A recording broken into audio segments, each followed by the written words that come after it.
یہودیوں کی بھی اور ہندو کی بھی ان دو شہروں پہ نظر ہے، ایک مکے مدینے پہ، ایک پاکستان۔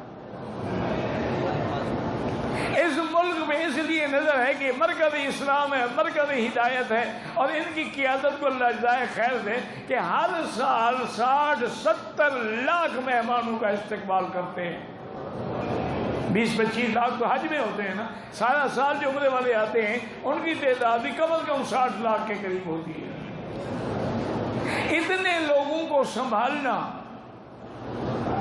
ان کے لیے ہر قسم کے انتظامات کرنا، اور ہر حاجی کے بسوں میں پانی کے کلٹن اور جوس کے کلٹن پھینکے جا رہے تھے، تو یہ ان کی خدمات ہے حجاج کی۔ تو اب یہودیوں کے لیے یہ بات بڑی کھٹکتی ہے کہ یہ ایسا مرکزی اسلام ہے، جب تک یہ قائم ہے اسلام قائم ہے۔